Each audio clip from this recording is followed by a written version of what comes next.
الحمدللہ وحدہ والصلاة والسلام علی من لا نبی بعدہ اما بعد فاعوذ باللہ من الشیطان الرجیم بسم اللہ الرحمن الرحیم تکاد تمیز من الغیظ کلما القی فیہا فوج سألہم خزنتها الم یاتکم نذیر۔ ایسا لگتا ہے کہ وہ غضب کی شدت میں پھٹ جائے گی جب کبھی کوئی گروہ اس آگ میں ڈالا جائے گا۔ دوزخ پر مامور فرشتے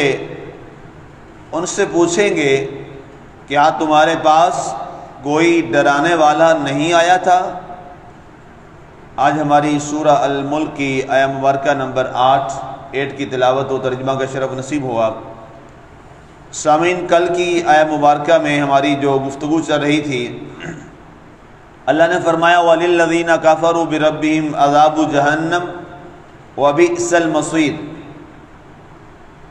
اس کے بعد اللہ تعالیٰ نے اسی آگ کے منظر نامے کے حوالے سے ان کافروں اور منکرین آخرت، منکرین رسول یا منکرین الہ العالمین، ان میں سے کوئی بھی جماعت ہو، ان کا ذکر کیا جا رہا ہے۔ اور دوزخ کی سختی کا اللہ تعالیٰ نے پھر ذکر کیا اس آیہ مبارکہ میں کہ تکاد تمیز من الغیظ، یوں لگتا ہے کہ وہ غضب کی شدت میں پھٹ جائے گی وہ جہنم، اتنی سخت اس کے اندر آگ کی تپش اور اس کا جوش مارتا ہوا عذاب ہوگا کہ قریب ہے کہ وہ پھٹ جائے۔ کلما القی فیہا فوج، اور وہاں پر جو لوگ اس جہنم میں ڈالے جائیں گے، اور جب بھی کسی گروہ کو وہاں پر جہنم میں ڈالا جائے گا، سألہم خزنتها الم یاتکم نذیر، تو دوزخ پر جو فرشتے اللہ تعالیٰ نے منتخب کیے ہیں، جو ملائکہ اور فرشتے وہاں دوزخ پر موجود ہیں، وہ سوال کریں گے وہاں پر آنے والے جہنمی گروہ سے کہ کیا تمہارے پاس کوئی تمہیں ڈر سنانے والا نہیں آیا تھا؟ کیا تمہارے پاس کوئی اللہ کا نبی نہیں آیا تھا؟ کیا تمہارے پاس کوئی اللہ کا رسول نہیں آیا تھا؟ کیا تمہارے پاس کوئی علماء کے وارث، انبیاء کے وارث علماء تمہارے پاس نہیں آئے تھے؟ علماء نے تمہیں کلمہ حق نہیں بتایا تھا؟ کیا اہل علم نے تمہیں صراط مستقیم کی دعوت نہیں دی تھی؟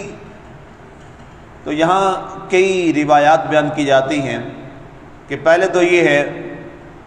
وہ کہیں گے کہ ہاں جی، قرآن نے اس کے بعد آگے ارشاد فرمایا ہے کہ وہ کیا جملہ بولیں گے، لیکن یہاں تک اس پر انشاءاللہ کل بات کریں گے۔ جو یہاں بات سمجھنے والی ہے وہ کیا ہے کہ رب ذوالجلال کا جو قانون قدرت ہے، اللہ تعالیٰ اپنی ذات میں ایسا منصف ہے اور ایسا عادل ہے کہ اس جیسا منصف اور عادل پوری کائنات میں کوئی نہیں۔ اب حالانکہ وہ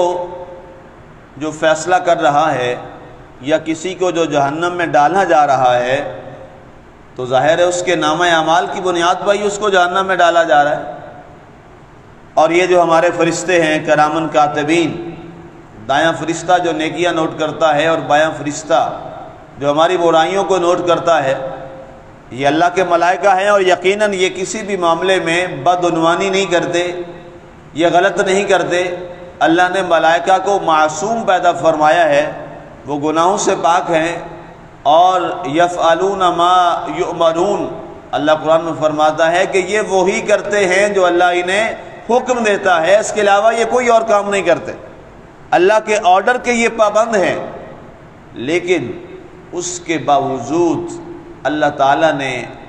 جب ان کو جہنمیوں کو، چاہے وہ کافر ہیں، چاہے وہ منافق ہیں، چاہے وہ مشرک ہیں، چاہے وہ مسلمانوں میں کوئی ایسے لوگ ہیں جو مجرم اور گناہ گار ہیں کہ صرف کلمہ پڑھا اور اس کے بعد کلمے کے تقاضوں کا خیال نہ رکھا۔ جیسے پرسوں کے درس میں نے یہ بات عرض کی تھی کہ لوگ کہتے ہیں کہ جی مسلمان ہیں، چلیں ایک وقت کے بعد اللہ تعالیٰ جہنم سے نکال ہی لے گا، تو جہنم کی ایک گھڑی جو ہے وہ بھی قابل برداشت نہیں ہے۔ اس کی سختی کتنی ہے، کل والے درس میں بھی اس کا ذکر آپ نے سنا، پرسوں والے درس میں بھی اس کی بات میں نے عرض کی، قرآن پاک نے اس کو خود بیان کیا، یہ کسی ہمارا تو قول ہے نہیں، اللہ کا فرمان ہے، اور اللہ تعالیٰ نے اس کا ذکر بھی کیا۔ اور آج کے درس پاک میں بھی اللہ تعالیٰ نے اس کے غیظ و غضب کا ہی ذکر کیا، آغاز بھی یہیں سے فرمایا تکاد تمیز من الغیظ،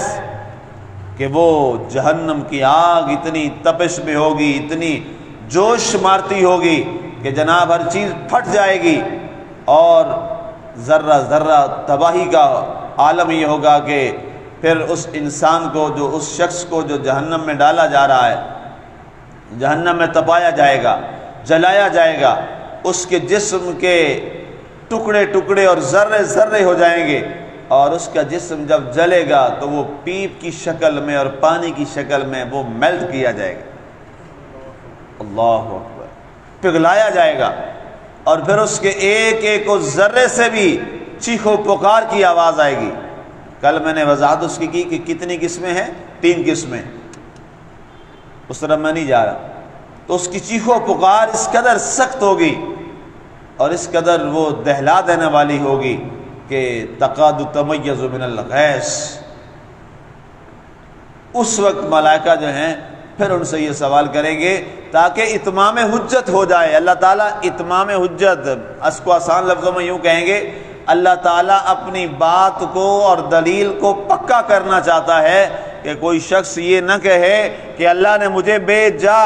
عذاب میں ڈال دیا، مجھے آگ میں ڈال دیا۔ اللہ فرماتا ہے کہ میرا جو ترازو عدالت ہے، میرا ترازو جو انصاف ہے، وہ اس قدر مستقیم ہے اور اس قدر سچا ہے کہ کسی کا نامہ اعمال جو بولے گا، چاہے اگر دائیں ہاتھ والا نامہ اعمال لے کے آئے گا تو اللہ تعالیٰ اس کو جنت میں ڈال دے گا، اور اگر کسی کا نامہ اعمال بائیں ہاتھ میں تھمایا جائے گا تو اس کو جہنم میں ڈال دیا جائے گا۔ اللہ نے فرماتا ہے میں رب ہو کے بھی اپنے نظام قدرت اور عدالت کو کبھی خراب نہیں کرتا، تاکہ کوئی یہ نہ کہے کہ اللہ تعالیٰ نے نعوذ باللہ اپنے رب ہونے کی وجہ سے میرے ساتھ زیادتی کی ہے۔ اللہ تعالیٰ فرماتا ہے کہ میری ذات سے بڑھ کر کائنات میں کوئی عدل والا ہے ہی نہیں، اور ایک ایک چیز کا حساب ہوگا۔ یوم تجد کل نفس ما کسبت، قرآن کے الفاظ ہیں، اس دن ہر جان وہ پا لے گی جو اس نے دنیا میں کیا ہوگا، جو کمایا ہوگا۔ اب ہماری کمائی ہے، کسی نے اگر اچھی کمائی کی ہے دنیا کے اندر، نیک اعمال کیے ہیں، اچھی کمائی ظاہر ہے یہ ہے، اور اس نے اللہ اور اللہ کے رسول کے احکامات کی اتباع کی ہے، تو اس کو مبارک ہو کہ اس نے جو کمائی کی ہے وہ بڑی اچھی کمائی کی ہے۔ اور اگر کسی نے بری جو ہے وہ کمائی کی ہے، تو پھر اللہ کا جو فیصلہ اور اس کا معاملہ ہے وہ تو ہو کے رہے گا۔ پرسوں والے درس میں نے یہ بات عرض کی تھی کہ اس مالک کو کوئی پوچھ نہیں سکتا، وہ چاہے تو فرعون کو بھی معاف کر دے، اس کو کوئی پوچھنے والا نہیں ہے، نہ کوئی اس سے پوچھ سکتا ہے، لیکن اللہ فرماتا ہے یہ میں کر سکتا ہوں لیکن کرتا نہیں ہوں، میرا قانون قدرت ہے، میرا قانون ہے، میرا ایک آئین ہے، اور میرا ایک اصول ہے، اور میں اس اصول کو، وہ اصول اللہ فرماتا ہے میرے تابع ہے، اور اس اصول کو بنانے والا بھی خود اللہ ہے۔ تو اس لیے فرمایا ایسی بات کر کے اپنے آپ کو نامہ اعمال اور اچھائی سے دور مت کیا کرو، بلکہ بندہ مومن تو وہ ہوتا ہے کہ وہ جو بھی کوئی عمل کرتا ہے تو اس سے پہلے وہ سوچتا ہے کہیں اس عمل کی وجہ سے میرا اللہ تو مجھ سے ناراض نہیں ہو جائے گا،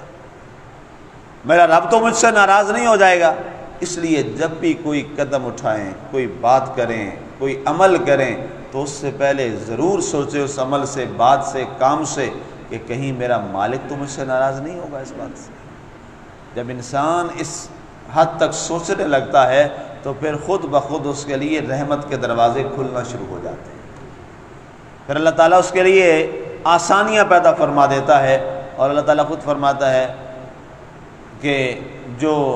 ہماری راہ میں والذین جاہدوا فینا لنہدینہم سبلنا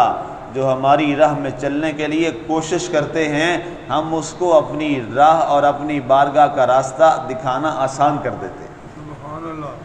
والذین جاہدوا فینا، جو ہماری طرف آنے کی کوشش کرے، اور کوشش ہم سب مسلمانوں کو کرنی چاہیے کہ ہم اللہ کے راستے پر چل پڑیں۔ تو فرمایا جو ہی وہ کوئی شخص کوشش کرتا ہے تو اللہ فرماتا ہے لَنَهْدِيَنَّهُمْ سُبُلَنَا، ہم اس کے لیے اپنے لیے اپنی بارگاہ کے لیے ایک راستہ نہیں کھولتے، ہم اس کے لیے کئی راستے کھول دیتے۔ سبحان اللہ۔ تو اس بنیاد پہ فرمایا گیا کُلَّمَا أُلْقِيَ فِيهَا فوج، فوج کہتے ہیں گروہ کو، جب بھی کوئی ایک گروہ اور فوج جہنم میں ڈالی جائے گی، گروہ کو ڈالا جائے گا، سألہم، تو ملائکہ فرشتے جو وہاں مامور ہیں وہ پوچھیں گے کیا تمہیں اللہ کا دین سکھانے والا کوئی نہیں آیا تھا؟ اور کیا تمہیں کوئی پکار نہیں لگاتا تھا؟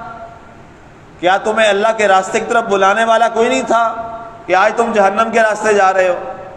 وہ جواب دیں گے، اس جواب کو بھی اللہ نے قرآن میں ذکر کیا ہے، قالوا بلا قد جاءنا نذیر۔ اس پر انشاءاللہ کل بات کریں گے۔ اللہ تعالی ہمیں عمل کی توفیق عطا فرمائے، آمین۔ وما علینا الا البلاغ المبین۔